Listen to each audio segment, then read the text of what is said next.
Podcast. The Profile.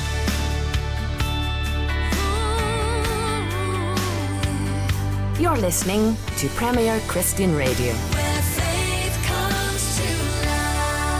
Well, hello and welcome to The Profile here on Premier Christian Radio with me, Sam Hales. The Profile is the show where we delve into a person's life, faith and ministry, and it's brought to you in association with the UK's leading Christian magazine. That's Premier Christianity Magazine. It's the monthly publication that I edit and it sponsors this show. If you would like a free sample copy of our latest edition, you can go to our website, premierchristianity.com/free sample. Simply type your details in and we will happily send you a free copy of the latest issue.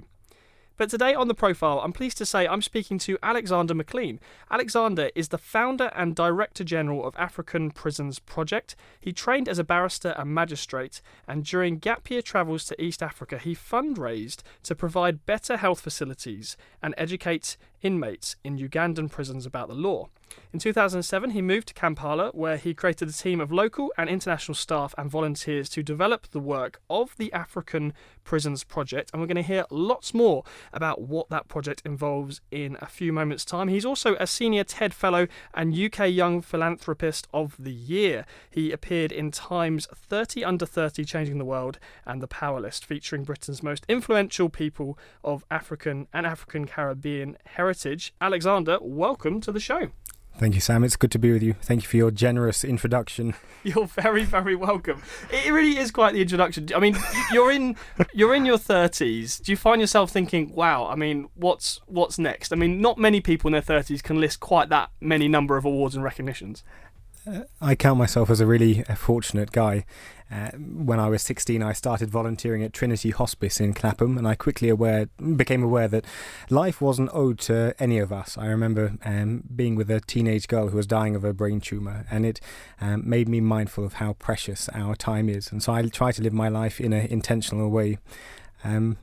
The awards are nice in as far as they help to raise the profile of prisoners in Africa who aren't at the top of many people's agenda. Yeah. But I think the greatest challenge is what it looks like to live with love and kindness and to be a good husband and a good parent. Sure. So, I mean, as I understand it, some of the themes you've already mentioned, I mean, this was kind of part of your life from quite an early age. I mean, not many 9-year-olds are sort of reading about the civil rights movement and wanting to understand the law, but this seemed to be part of your life from quite an early age, didn't it? My dad always said, why can't you be a normal son? So I think my interests and focus in life was never particularly conventional. Yeah, so it surprised even your parents? Yeah, for sure. So surprised is one way of putting it. So if that wasn't necessarily, you know, the love of the law, for example, if that wasn't necessarily instilled from your parents, where do you think that came from? My grandma had a very powerful impact in shaping me. She was 75 when I was born. She was born in 1910. She only left the UK once in 1922 to go to France, where she said she was almost taken to the white slave trade. She was really part of a very different generation, but she loved me fiercely, and she over-pampered me. I was 15, she was 90, and I'd stay with her, and she'd wake up early, make my breakfast, make me a packed lunch, get my uniform ready. She'd walk to the bus stop with me, and I think that love that she showed me, that belief she had in me, gave me a confidence and courage in life. And with the African Prisons Project, I hope that we're building a community that loves each other and serves with love, and love changes things. Sure. So tell me where, I guess, the kind of love for Africa, where that first came from in your early life growing up. My mum had worked for an airline, so by the time I was 16, I'd been to about 50 countries. Wow. I was really fortunate to travel a lot, but never to Africa. I volunteered at Trinity Hospice when I was 16. I read in the Saturday Telegraph magazine about a hospice in Kampala in Uganda. I was really becoming interested in how dying people were looked after, and this hospice sounded amazing, looking after people dying in their homes of cancer and AIDS and other conditions. I wrote asking if I could volunteer after my GCSEs, but they said I was too young and refused to have me. Came from a family that didn't really have a history of going to university. I'd had my heart set on going to Oxford. I wanted to study geography and then to do law. I did my A-levels. I was one of the top 10 in the UK in geography, but Oxford said I couldn't think laterally and rejected me. I decided to take a year out. I didn't have plans for it. But the hospice in Uganda said now I was 18, they'd have me. Wow. And so I decided I'd go. Initially, it was agreed with my parents. I'd go for 2 weeks. So my mum said, "You're throwing your life away for nothing." And she got shingles the day I left. And that 2 weeks turned into 6 months. And had a transformative impact in my life. Yeah, tell me in some more detail what you saw while you were there. My eyes were opened in very many ways. I spent my first month going on home visits with the hospice doctors and nurses. It was fascinating, and I saw people dying often in very modest circumstances with huge dignity and grace, and they offered me hospitality. There wasn't very much I could do to be useful as a non-medical person. Sometimes my contribution was to say a prayer. But one day I went with the hospice team to Malago, which is Uganda's national referral hospital, where they were taking morphine to a dying man on one of the general medical wards. As we went onto this ward, I saw a man lying on the floor by the toilet, naked, on a plastic sheet. I said to a nurse, "What's the deal with him?" And she said, "Well, the police found him unconscious in a market. We think he's diabetic and in a diabetic coma. We don't know his name, if he's got any relatives. We're waiting for him to die because he doesn't have any money. He doesn't get care. He was lying in a pool of wee. The flesh in his bottom and back was rotten down to the bone. He was decomposing while he was still alive." I went back to the hospice and I spoke to Dr. Anne Merriman, who founded Hospice Africa. She's worked in Africa since 1960 as a doctor, and for a big period of her life she was a nun. She said, with someone like that, even if he's going to die, he can die when he feels loved and cared about. So I went back the next day and bought a basin and a bar of soap and a towel. Found a nurse who'd been trained by the hospice to help me. We tied bandages around our noses because of how this guy stank, and we washed him together. I tried to get him some clothes and some bedding and to advocate for him with the doctors and nurses.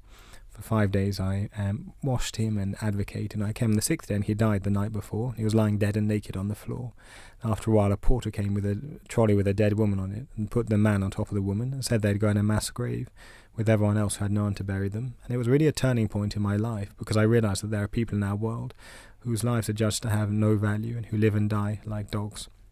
I remember calling my mum that evening and crying for him, and I was moved deeply, and my understanding of Jesus is that his example and his challenge is for us to love, and in that situation, love didn't look very complicated. So I spent the next 3 months on that hospital ward with people dying of HIV and AIDS, with tuberculosis, who'd been abandoned by their families, washing them and feeding them, and trying to make them feel loved. And I formed this little band of student nurses and gardeners from the hospice I was staying at, and security guards, people without much money, without much power, but we try to love together, and it taught me really deep lessons about the joy that can be that can come from being part of being a community that's loving and serving together, of understanding what it looks like to step out in faith. My understanding of Jesus's life was that we're called as Christians to love even when people in very difficult circumstances, but it was a bit scary. And there are many patients with TB, and the nurses had their windows open. They said, "Well, a bit of TB makes you strong." But I was trying to understand what it looked like to take steps in faith, trusting that God would meet me as I did so. And there was no looking back, and I met prisoners there, and I was intrigued by them. Right, and so the story continues, and you move from, I guess, working in that, volunteering in that hospice to working in prisons, and we'll come on to that in a moment. But you mentioned already, saying prayers for people and your understanding of Jesus and how Jesus calls us to love. And I guess it's one thing to believe that theologically, and another thing to sit alongside someone who's dying in terrible conditions and demonstrate that love practically, and that's what you're able to do. But where did that understanding of God being real and Jesus calling us to love, where did that first come from in your life? Growing up, we didn't go to church as a family. I went to a school. It wasn't a faith school, but every day we had assembly with prayers and hymns, and as long as I can remember, I've prayed. My grandma, the one who spoiled and moulded me, had a quiet but strong faith, and so I guess seeds were planted in me there. I had a great aunt who died when I was 15, and her funeral was at a Pentecostal church. I went to her funeral, and it was more vibrant than the Anglican church services I'd been to on a regular Sunday, and so I became intrigued, and I started going along to New Testament assembly in Tooting. I was baptized there when I was 16. Right. And being part of that community was also very formative. I saw mostly it was Windrush generation, Right, Jamaicans and other West Indians who would be dressed to the nines for church. And it was noisy and loud and vibrant, but there was a strong sense of community and having each other's backs. And when I was 18 and I saw these things in Uganda and went into prison, I went and reported back to this church. There was just this outpouring of love and support from people who didn't necessarily have loads of money, but they blessed me financially, and then they went to buy gloves to help when I looked after patients, or to donate books for prison libraries. I guess I fell in love with church and what it means to be part of a community that loves God, loves each other, and is trying to go out and bring love and light into the world. Amazing. There is nothing quite like a joyful Christian funeral, is there? Yeah. I mean, it's something else. Yeah, for sure it is. It took me aback. You'd spent this time serving in volunteering in this hospice, and you met someone who kind of led you down the prison route in your life and setting up this organisation to help prisoners in Africa. So tell us more about how that was birthed.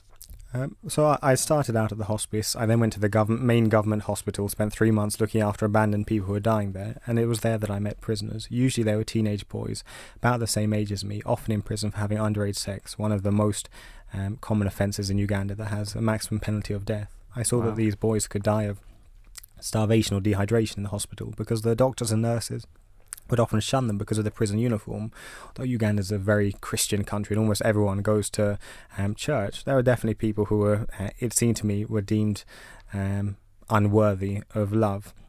People like a chap called Fred Muburu, who'd been accused of stealing a goat in Uganda. He'd been taken to prison. He'd been there for a year waiting for his trial. The prison officers had beaten him and he'd gotten tetanus in his wound. And for maybe 2 or 3 months, I looked after him with this ragtag bunch of medical students and all sorts of people who came alongside, and we tried to help him to get better. But in fact, he died. And with prisoners in Uganda, if their bodies aren't collected within 3 days by their family, they go in a mass grave. But we brought him home with us and had a funeral and brought him a grave. And the process of journeying with Fred, or a chap called Peter Kamia, who I met outside the hospital ward, he wasn't even allowed onto the ward. He had AIDS and cancer, Norwegian scabies, which made all the skin all over his body peel off. And he was about 20 or 21, and I wheeled him back onto the ward. I started washing him, and some American missionaries came round and started praying for the patients, and other patients had nice bedding and family members. Peter had nothing, and they left the ward without praying for him. And I called them back and said, well, you pray for these people who've got people who love them and they've got all the things they need, but you ignored this chap who, look at him, he's obviously got nothing. And I said, oh, sorry. And they said a prayer, and I said, well, what can you do practically? Because look, this guy's got nothing at all. I said, our pastor said we're only allowed to pray, but we're not allowed to give anything. And I think as Christians, one of the challenges, what it looks like for us not to have double standards, and thinking if we're in a situation or someone that we're related to is in a situation, how do we respond to it, and wondering whether we can apply that to people we don't know. Anyway, for a week, looked after Peter and tried to advocate for him, and then he died. And again and again, having experiences like this, I got scabies from him. I think the proximity changes things. Right. And I saw that these prisoners, I'd not encountered them before. They were just like me, with similar hopes and fears and mistakes and dreams. And I saw that they required love, and I thought it would be fascinating to go to the prison they came from. So I bulldozed my way into Uganda's maximum security prison. As you do. I love adventures, and I was a bit of a bulldozer then. My wife says that I've got Asperger's. Soon after we got married, she sent me for assessment, but the person who did it said I was too high functioning. But definitely I see things in black and white, and I wanted to see where these prisoners came from. So I got in to the prison. It was built for 600 in 1928 by the British, and now it's got approaching 4,000 prisoners. I went to death row, which was built for 50 and then had 500. I was told about someone called Ed Mary Mpaji, who'd been sentenced to death for murder. After 12 years on death row, it turned out the person he'd killed was still alive. Oh my goodness. But it took another 6 years for him to be released. And About 2/3 of prisoners in Uganda at that time hadn't had a trial. Sometimes they're in prison for 2 or 4 or 5 or 10 years, just awaiting trial. Went into the prison hospital. As I went in, a teenage boy died, and he was sewn up in a blanket to be buried in. And it was just a horrible environment. I thought no one deserves to die in such a place. So I came back to this country for 2 weeks and spoke at my old school and my church, and to my friends and family, raised about £5,000. Went back to Kampala, went to every hotel I could find, asking for mattresses and blankets and bed sheets, got paint companies to donate paint, and working with prisons and prison staff, refurbished that hospital. The hope was that if prisoners died there, they'd feel valued and cared about. From what I'd learned at Trinity Hospice, where I realised that for those whose lives are measured in weeks or days or hours, there can still be dignity and joy and hope in them. In fact, the death rate at that prison dropped massively after that refurbishment, because the prison doctors and nurses became motivated. They started showing up at work more often. The prison authorities added a laboratory 6 months later so diseases could be diagnosed on site. And it gave me a sense that even in situations that from the outside can look a bit hopeless, or you don't know where to begin to make change, it was possible to do small things with great love, as Mother Teresa put it, which could start an avalanche of change. I mean, it's clear already from the description you've given of these places you've been to. I think when we think of prison in this country, what you encountered in other nations is completely different. I think when we think of prisons in the West or in the UK, we think, well, yes, these people are locked up. Yes, they have it hard, but they still have basic human rights. They're going to have a mattress. They're going to have a bed. It won't be the best quality, but it will be something. Whereas what you're describing seems literally a world away, and very difficult to imagine that people could be quite literally left to rot and not have any kind of medical, or it sounds like no medical support whatsoever, even if they get very seriously ill.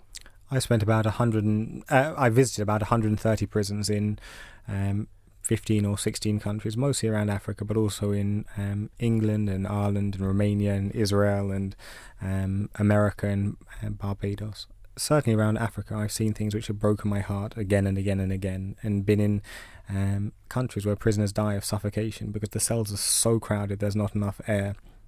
And a cell the size of this studio, which is probably about 10 foot by 12, could have 40 or 50 men in it, and half of them would stand for half the night and the other half would sit, and then they'd swap around. Or prisons where women have given birth on the floor of their cells, their children just die because they don't have access to the most basic treatment. Or prisons where inmates only get fed 3 days a week, so 4 days they know they're going to have nothing to eat. Or prisons where children go out with their mothers, so fall into cauldrons of boiling porridge. But in the midst of those challenges, there's often hope, and I see resourcefulness amongst prisoners and prison staff, and often a sense that change is possible and some aspiration. Whereas in the UK, for about 5 years, we've been bringing prison officers from Uganda and Kenya to spend time in Britain's prisons on 3 months of comment, seeing what works and what doesn't. They're usually initially very impressed by our infrastructure. Or one Ugandan lady went to Wandsworth prison, and it was lunchtime, and she saw that they could choose from chicken or beef or fish or pork. She said, "Wow, it's like Sheraton." But below the surface, I think that often they're challenged by the levels of tension in our prisons, or the numbers of prisoners killing themselves, or the violence, or the fact they'll go to education departments and sometimes they're empty. So sometimes with poverty comes resourcefulness, and sometimes with huge wealth comes complacency. Yes. How do you almost make sense of this, though? I mean, is this a case of there are just governments who are corrupt, who don't care about the state of their prisons? I mean, on a kind of big picture level, why has it been allowed to get so bad? I think prisons in any country aren't sexy. I think saying we're going to invest deeply in the lives of prisoners isn't a vote winner. Sure, but I go back to what I said earlier, that, I think in the West we have certain fundamental, we like to think we do at least, certain fundamental human rights standards of prisons, and what you're describing is so far below that. Yeah, for sure it is. Although the general living standards in countries like Uganda or Kenya, or as we start to prepare to go and work with women and children in prison in Sudan, where they're still flogging and where they've done amputations and all sorts, conditions are generally tougher. We work in post-colonial countries, You go to court in Uganda, the judges have the same wigs that we introduced. We work in prisons filled with vagrants and vagabonds and idlers and debtors. These are people in prison because of British laws. People in prison for attempting suicide. Britain made it a offence to try and kill yourself. Women who've had children who become sick, they take them to the clinic, there's no treatment, the child dies. The mum's then arrested and taken to prison with the rest of her children for child neglect. These are British laws which on the whole haven't evolved, and countries have grown massively since independence.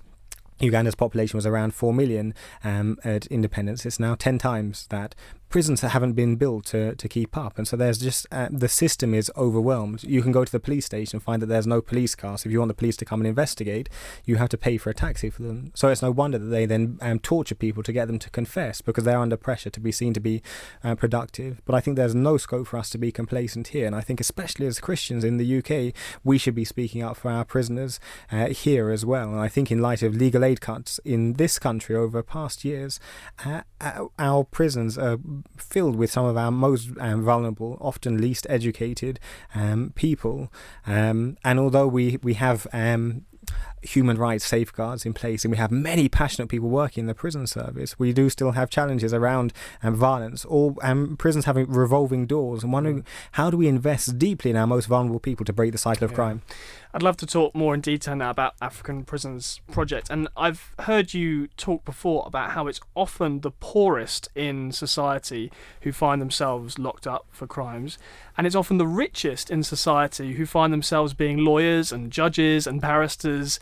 And it really kind of almost blew my mind when you said that. I mean, it's in some ways a very simple and obvious point, but I'd never really thought about it before until you said it.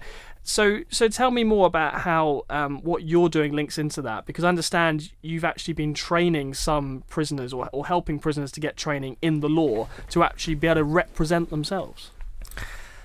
We've worked for years to make prisons better, but as we got to know many prisoners, we saw these are poor people without connections and without resources. Some would say, I sold everything I had to pay a lawyer.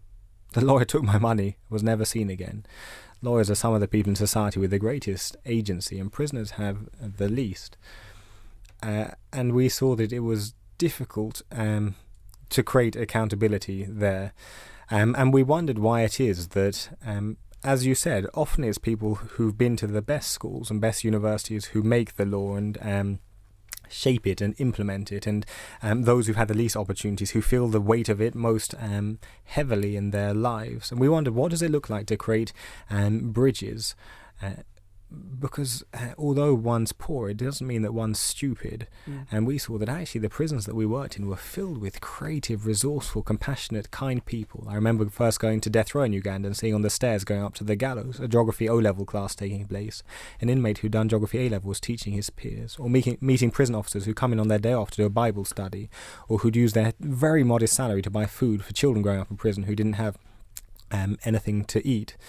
And so we wondered, what does it look like to take those who know what it is to suffer at the hands of the state, who might have been in prison on remand for years, or who've had their fingernails pulled out in the police station, or who've been convicted of a crime they didn't do, who have a hunger for the law because of their first-hand suffering, which has formed their hearts, and who have a vision for how they can use the law to serve others, and give them high-quality legal training to equip them to bring justice whilst in prison and upon release, and to create a transfer of legal knowledge, which is power, from the centre of society to the margins. And so we started making the shift in 2012, training prisoners and prison officers as paralegals, giving them short introductory courses in law, putting others through University of London law degrees, studying by correspondence, as Nelson Mandela did when he was in prison in South Africa, wondering what might happen. Now we've got a group of about 60 prisoners and prison officers in Uganda and Kenya who are studying with the University of London. 17 of those have completed their law degrees. We've had 5 students get first-class marks. We've got about another 150 who are working as paralegals. We've seen about 10,000 people so far released from prison in Uganda and Kenya, having access legal support from our paralegals.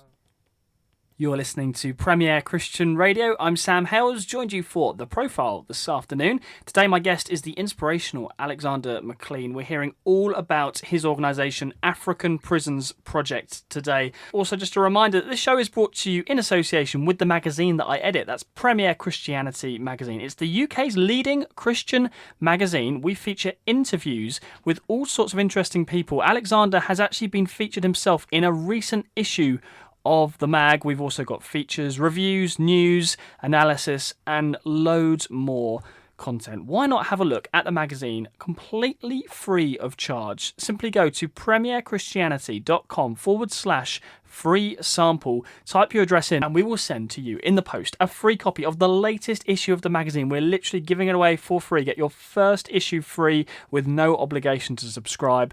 premierchristianity.com/free sample. Don't go anywhere. We'll be right back after this.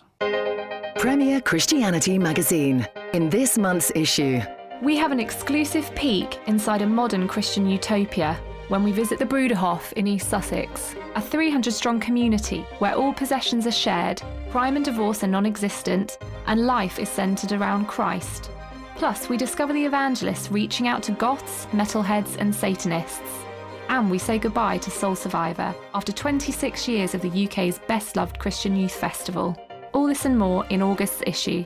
for your free copy, visit premierchristianity.com/free sample.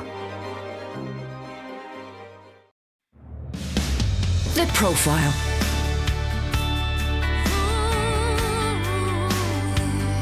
You're listening to Premier Christian Radio.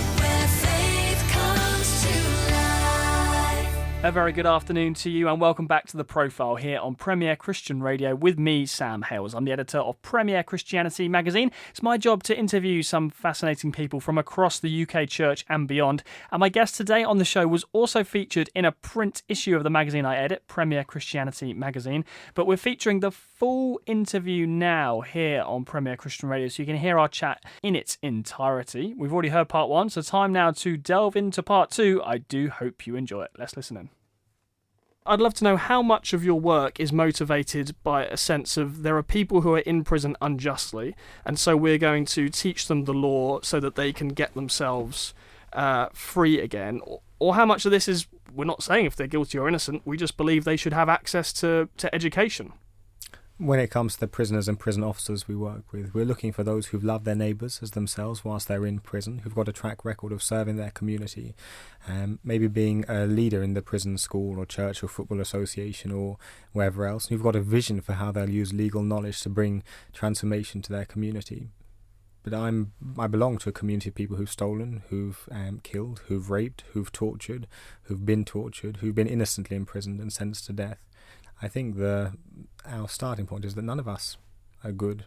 I can't say, well, my sin is quite small, really it's insignificant, but yours is really bad, so I can't engage with you. It's saying that actually even those who've made tremendous mistakes can also do great good. And if we look at the Bible, God used those who screwed up, often quite significantly, in powerful ways. If we think about how Paul was a terrorist, I guess equivalent of ISIS member today, persecuting and killing Christians, but then was used very powerfully. It's saying, who are we to write people off? And if they've shown during their time in prison that they can love and serve, let us see how we can use them. I think about one of the prison officers we work with, and she said, well, before you trained me in law, I used to torture prisoners. Now I take great joy in going to court to speak on their behalf and win them their freedom. So it's exciting to be part of this community. Some are clearly innocently imprisoned. Others have done real wrong. But all of us are wondering, how can we use our lives to serve? How can we equip ourselves to go to the margins of society? Say, you deserve justice too. The law protects you as well as holds you to account. So I guess some of the people you're working with, you would freely admit they have done terrible things, and frankly they do deserve to be locked up. You might disagree on the conditions in which they're kept or the poor access they have to education, but fundamentally you'd say no, it's right they're in prison. Yeah, definitely. I think that there's a debate about who benefits most from prison and in which situations prison should be used. And in this country, there have been conversations recently about what value short-term prison sentences add. But definitely there's a role for prison. As an organisation, what we're interested in is justice. saying let's ensure that regardless of a person's wealth or poverty, each is treated equally by the law. Why should it be the case that someone like Fred, who died from tetanus, died that death because for stealing a goat, or being accused of stealing a goat? Whereas if he'd had money to pay a lawyer, his case would probably have been dealt with much quicker. He might have got a fine, and he'd still be alive today. And so what we're interested in is seeing the law applied fairly, and the poorest and most marginalised knowing that they're protected by it. I know one thing you're personally have very strong convictions on is the death penalty. I believe you're firmly against it. In fact, you're working on a PhD on the subject. So when I first went to prison in Uganda when I was 18, I became really good friends with a prison officer who'd been involved in executions. He kind of took me under his wing, and I got to know his family well, and he made me feel at home in prison. But Uganda, some years before, had executed 28 people in an evening, and they'd hanged them, but smashed their heads with crowbars and hammers whilst they were hanging to speed up death. And this chap had been involved in that, and I saw that although he was kind to me and he welcomed me, actually he had some issues with alcohol, and his wife struggled with him, or she spoke that she might leave him. And I thought, how often do we, as we're saying, let us be tough on crime, and an eye for an eye, and a life for a life, this kind of thing, how often do we think about the consequences of our bloodlust on those who actually have to do it? I became intrigued, so I thought, what does it look like to try and listen to the voices of those who make the death penalty work? So the executioners and the prison chaplains and the prison doctors and the lawyers and judges involved in capital cases. And I conducted interviews around the world and heard again and again of people who'd been involved, sometimes for many years, in killing others, who'd then had mental breakdowns, or who'd got heart disease, or other, their health had really crumbled, or their marriages had broken down, and they were left scarred or deeply damaged by it, and they were brutalized by what they were being called upon to do lawfully to others. In the end, it was too difficult for me to write up, because it was stepping into other people's pain whilst also establishing an organisation that's stepping into other people's pain. Maybe I'll do it one day, but I'm fascinated in helping unheard voices to be heard. Yeah, I mean, I guess it's a side of the debate that often gets missed, right? I mean, we think a lot about, well, can we be sure this person really did the crime if we're going to give them this ultimate punishment? And we might have the kind of ethical debate, or even bring the Bible in. But I think you're right. It's an overlooked area of what about the people who actually have to administer. I mean, I was reading about the Nuremberg trials after the Holocaust, and how some Nazis, I believe, were hung after that. And I think there was actually a story of around that period of history that two prison guards would press a button at the same time, and neither of the two knew which button was the one that would actually release the board that the person was standing on, and then they would drop to their death and be hung. So clearly it is a consideration in a small way to think, well, could this damage this person's mental health? Is it better if there's some ambivalence as to which button it was that actually did the deed? Clearly, those sorts of ways round are not good enough, in your opinion. I guess it depends, and for sometimes in parts of the world there'll be adverts for people to apply to take part in executions, and sometimes many people will put themselves forward, and I guess for some there might be some joy in killing others, or being part of doing justice and upholding the law. But I guess it's the case with soldiers as well, that when professionally we're called on to hurt each other, it's really possible that it can damage us unless we've lost our humanity to some extent, in which case I guess it's like harming animals or children, or harming anything. I don't think that that's our default position, that we want to do it, and so we have to find a way to override it. And I think as human beings we're designed to live. So thinking about an execution in America when someone was being electrocuted and they caught on fire whilst they were doing it, and witnessing that, I'm not sure that that's something you quickly forget. And it sends the message, actually it's okay to kill. And I think that the state killing, saying it, well, it's okay to kill in certain circumstances, can leave people a bit uncertain, because if you've got a spouse that provokes you and is doing all sorts of things to you, maybe harming you, and you think, well, actually, they've pushed me to the limit. Some of your work actually led to the abolition of the mandatory death penalty. Tell us that story. It's exciting for us to work with women in prison, and we work in environments where girls tend to have far fewer opportunities than boys, and women end up in prison often for the worst reasons. I remember meeting a woman in prison in Juba in South Sudan who'd been sentenced to death on her husband's behalf because the police couldn't catch him, so they caught the wife and she was to die in his place. I think about the interaction, the Bible between Jesus and the woman caught in adultery, and how he said, let him without sin cast the first stone when it came to stoning her. Our first woman to study law with the University of London is called Susan Chigula. She was sentenced to death in Uganda when she was 21. From death row, she did her A-levels, teaching herself. She established a school. She was a leader in the prison church and netball team and dance troupe. It was clear that she was someone who was serving her community. We got her into the University of London in 2012 to study for her law degree by correspondence. Soon afterwards, she became one of their best performing students in human rights law. She was bright, and that showed in her exams. She established an informal legal aid clinic in her prison to work on her peers' cases, but she also became the lead petitioner in a case called Susan Chigula and 417 others against the Republic of Uganda. This case challenged the mandatory death sentence for murder and armed robbery. Formerly, a judge had no alternative but to sentence someone to death if they'd been convicted of one of those offences. As a result of Susan's case, the mandatory death sentence was abolished, and now judges always have discretion as to whether to give the death penalty or not. Yeah. And Susan and hundreds of others were released from death row. She graduated in April last year with her University of London law degree. She's been out of prison for 2 years. She's travelled the world speaking out in relation to the death penalty. And I think that she's a source of hope, especially in Uganda, which has some of the highest rates of domestic violence in the world, and women who go through huge amounts in the hands of their husbands, and saying to such women, the law can protect you too. I believe, you talk about that. Was it something like if someone used a knife to cut down a mango, that would count as stealing and using a weapon, and that would be mandatory death? Yeah. Or a Kenyan lawyer was telling me about a year ago about someone on a bus who had a compass, a little compass from a mass set, pointing it at people and saying, if you don't give me your phones, I'll stab you with this. The blade's a third of an inch long. But he had to be sentenced to death because it was armed robbery. I think that situations like this vividly make us question the law and what purpose it's serving and whether it's proportionate.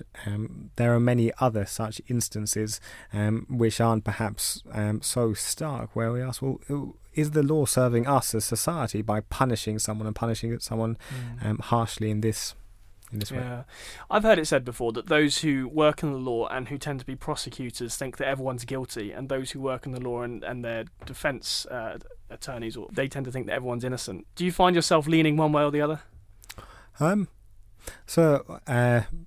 Death row inmates in Uganda call me a prisoner by choice, but I'm also a magistrate here and send people to prison. So my interest is in justice. As I said, I think there's a role for prisons. I think the law can be a powerful tool for hope, but it also causes our societies to function or not. And so I think it's appropriate that people are punished and that there are consequences for doing wrong, but I think that punishment should be proportionate. I think everything about prison should be about equipping the person for life afterwards. The punishment is being taken away from the community and losing freedom, but prisons should be places of positive transformation. And I think that many of those who go to prison haven't had easy lives beforehand, and maybe prison can be the place where their gifts and talents and potential is identified and nurtured. Yes. Well, we talked a lot about how some of the countries you work in Africa, the conditions have been terrible, and obviously you're working hard to change that. But I'm also reminded of the comment you made earlier of that person who visited a prison in this country and compared it to a chain of hotels. And there is sometimes, I think quite often actually, you see this kind of criticism often in the parts of the media where people will write about how some of the prisons we have in this country, they're like 3-star or 4-star hotels, and everyone has access to games consoles and pool tables. And I'd just be fascinated to know your response to that. I think we can probably all agree that some of the prisons you've worked in other parts of the world are the most terrible conditions that no one should be subject to.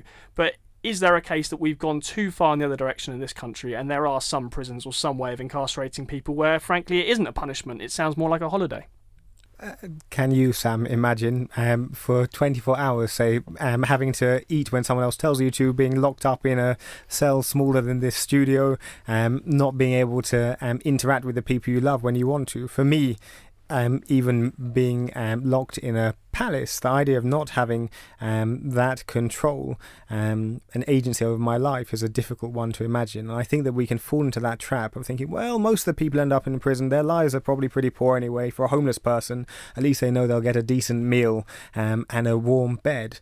But I think as Christians, if we actually believe that each person is created in God's image, and each person we meet is our brother or sister, and God knows the number of hairs on their head and cares about them as he does for us, we should be saying, well, what's going on? If that's our aspiration as a society. We say, well, prison's better for people than their lives outside. How can we change that? Especially as the 5th richest country in the world, we spend a lot of time talking about what we don't have, but actually we've got more than almost anyone else.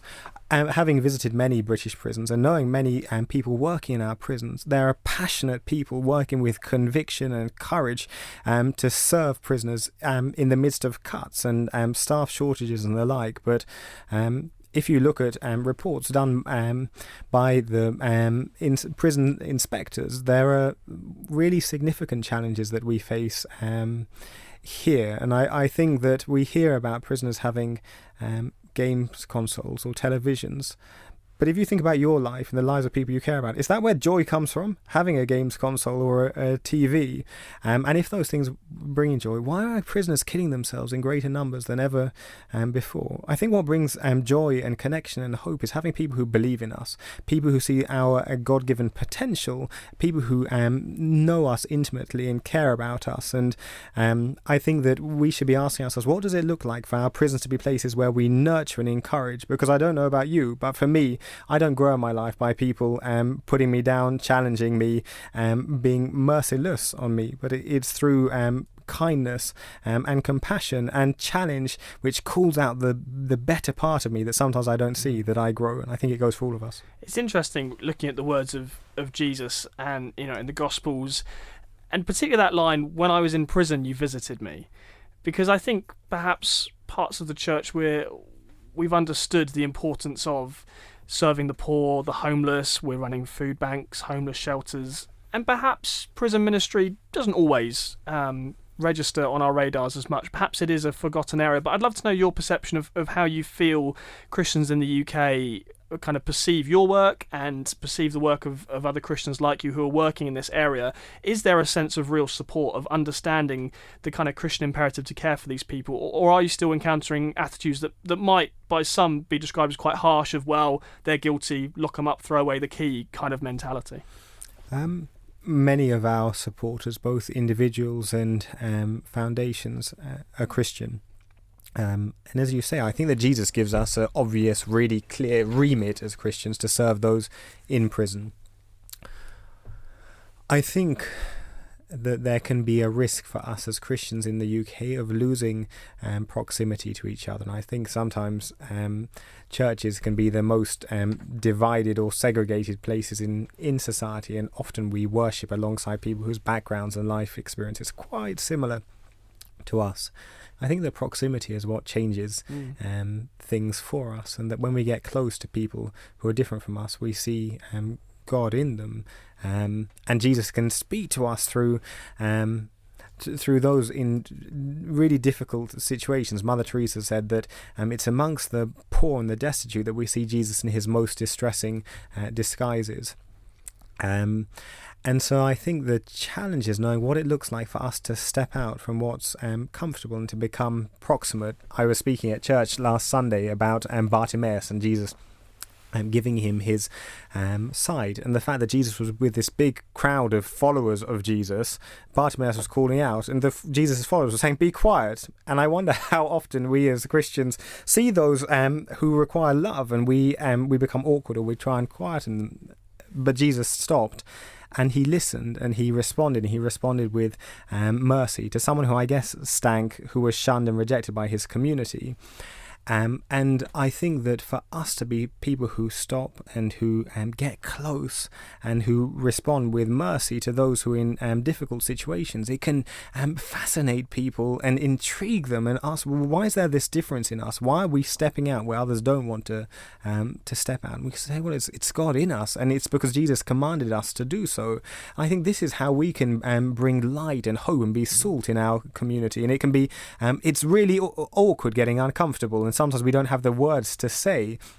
But I think that there's prisons are fertile ground, and people are ready to encounter God there. We put on a TEDx conference with about 3,500 prisoners and prison officers there at the maximum security prison in Uganda last April. We had a chap called Shane Taylor there. He was apparently Britain's 6th most notorious prisoner, in prison for several attempted murders. In prison, he stabbed 2 prison officers. He went to Alpha in prison, and afterwards the prison chaplain prayed with him, and the Holy Spirit came on him. He ran back to his towards his prison cell, and there were 2 officers nearby, and they ran out of the way because they knew how he was a dangerous guy. They thought he was going to attack them. He said, "It's real. Jesus is real." So God's there, and God can work in prisons in amazing ways, and we can be instruments of that. Teresa of Avila said that Christ has no body now, but ours, no hands, no feet on earth, but ours. And I think that as Christians, we can take Christ into tricky situations and be agents of love. One thing that strikes me about that is sometimes I think Christians will say when trying to share our faith with others, often the first difficulty we might come across is people say, "I'm all right, actually, I'm fine, I don't need God, life's going all right, I've got my house, got my job, got my mortgage, my wife and kids, got a car, don't need this, thank you." Whereas of course in prisons, often you are encountering people who know they've messed up, know they've made mistakes, and know that they really need forgiveness. And it is fascinating, as you say, that things like Alpha are very often very popular in prisons, and often many people do find themselves turning to God and saying, actually, I know I need forgiveness, and reaching out to God in that moment. I guess you've seen some of that yourself, have you? Yeah, for sure. I think that we live in a society where our success and the perception of what's meant to make us happy often comes with the things that we have: the mortgage, the car, sending our children to the right schools and this kind of thing. And I think as Christians we can easily succumb to it, and the fact that if we have more things and more status, then we'll have more joy. I think that sometimes these can distance us from God. And I think that in prisons or spending time with homeless people, or those whose brokenness is on the surface, as many of our brokenness is a bit hidden beneath the mortgages and cars and all sorts of things, there can be scope for life-changing, vivid conversations. There are people who will speak with openness and vulnerability in a way we don't, because sometimes we don't want to be exposed for as not being 100% together. Absolutely. I guess it's less that these people in prison need God more than we do. It's more just that we all need God, but they've understood it in a way that, as you say, we get blinded by other things, don't we? But I think that the interaction with those on the margins, as it were, for those of us who have all those things, which can lead us to say, "I'm okay,"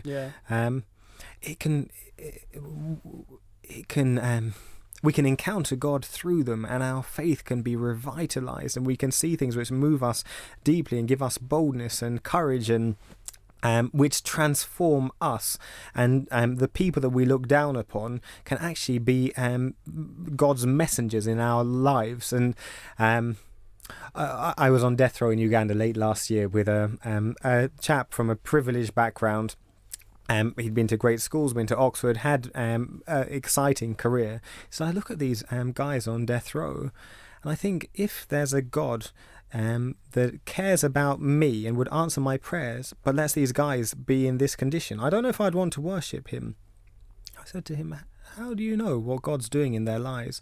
Maybe you think, well, I'm 99% okay and these guys are 99% not okay, but you don't know how God's sustaining them. You don't know what experience they've had of provision or of joy or greater connection or of being loved. And so I think for me, I'm trying to guard against the sense that, well, as I have a salary and more stuff, then I'm fine, and to remember that often God has been most vivid in my life during the times when actually things haven't been okay, and I've lost those things which give me a sense of control and agency, and I've had to call out to him, and he's responded in ways that have given me a vital vibrant faith in that moment. But then when things get better, it can slip away a bit. Yeah. So if I were to give you permission, Alexander, just for a moment, just for a minute or two, give you permission to, you don't have to be humble at all in this next question, and say what have been the biggest success stories of your work through the African Prisons Project so far? What have been the things that stand out?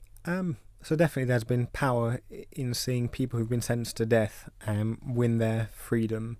And I spoke about Susan's story, or a chap called Morris who was sentenced to death in Kenya about a dozen years ago. He became one of our first Kenyan University of London students.